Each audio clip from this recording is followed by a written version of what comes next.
Robin travelled around the planet, and all he could find was more and more little swivelling little creatures swivelling onto the land. The little mountain hills, they were getting larger and larger. The molehills were getting bigger.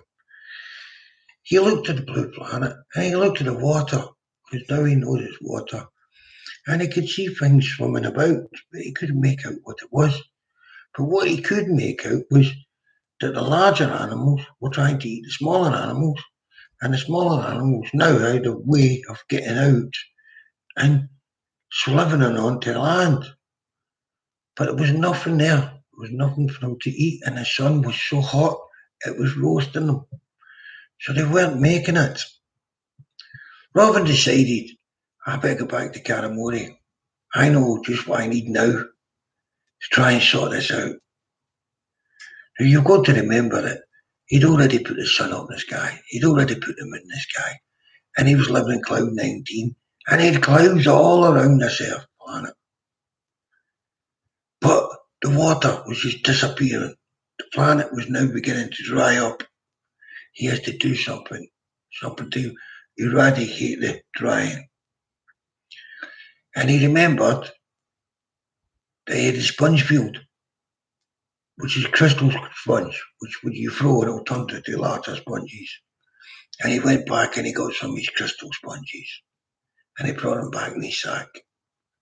And he threw them through the clouds.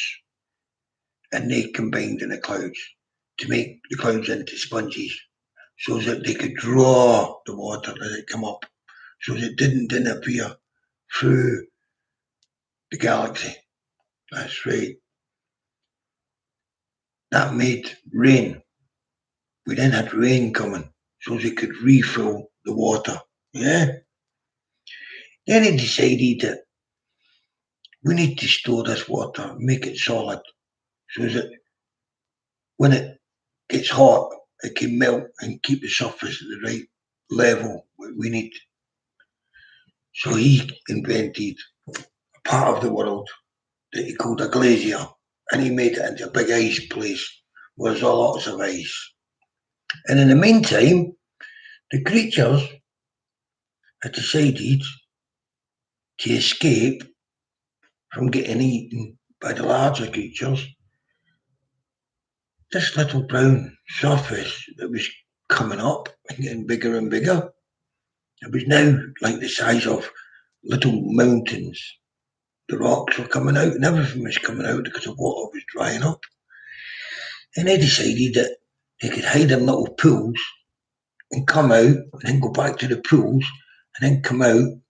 And at night time, they can actually go out and crawl about and get back to the pools for during the day. But the big creatures can't get in the pools because they're too big. So that was this. And these creatures were not lasting long. Days, weeks at the most. But it was millions of them. Because the creatures in the water, the kingdom there was, the bigger you are, the more you eat. So you just eat. Some of them even eat to explode. They eat that much. There was that much food in this new, what he now going to call an ocean. They've got oceans. That's what Robin was going to call them. Because now we've got land coming on and we got the oceans.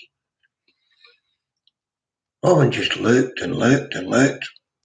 And he looked for years and years and years. And the same thing everywhere. Now we're seeing skeletons. And the skeletons, for some unknown reason, their skin was turning into a kind of moss, like a green kind of moss.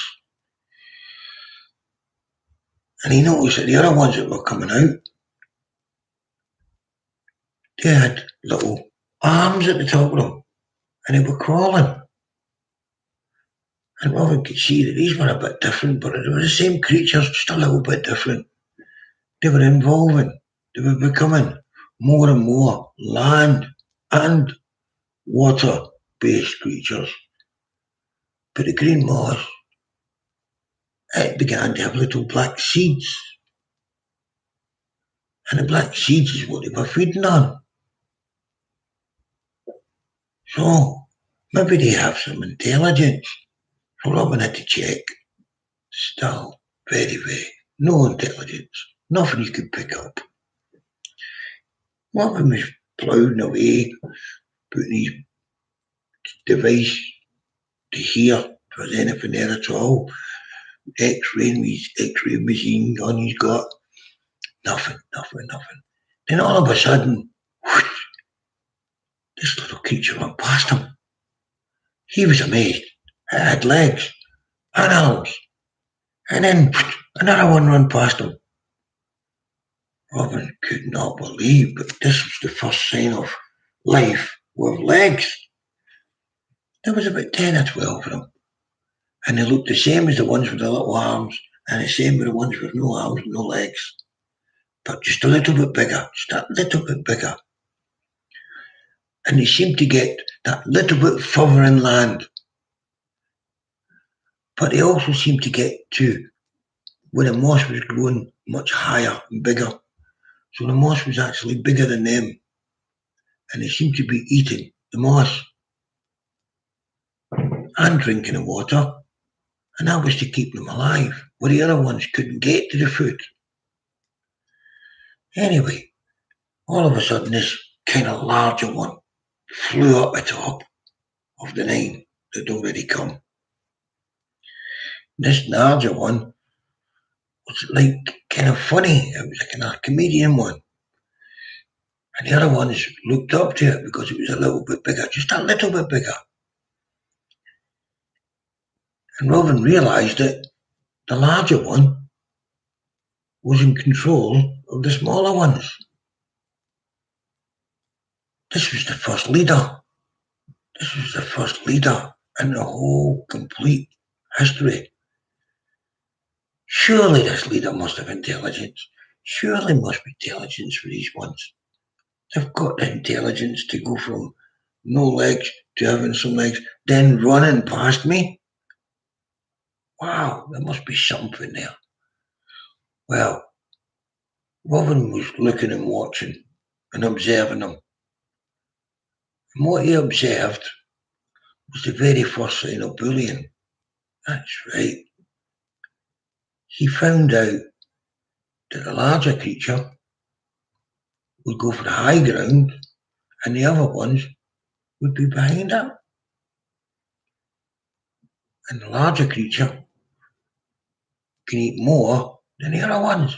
So he was getting more stronger. And the other ones was following him because he was now the nominated leader. I'm going to tell you more about the bullying side of him next. That's the next thing we do. So we talk about the very first bullying that was ever done on Earth. And the bullying was done by a creature with not a lot of intelligence, but there was some kind of intelligence there because there must have been a reason for the bullying, because they were escaping from the creatures in the blue planet that were going to eat them. And when they escaped, they had to get to the land, and the higher the land, the safer they were. And the longer they could stay out of the water, and back to the water, and out of the water, and each time a little bit longer and a little bit bigger. So let's talk about the bullying in the next episode, which will be chapter 7. Come and join me. Join my TikTok page and have a look and see if you can add some content to the Book of Time, because it's all about working together. The Book of Time. Join me.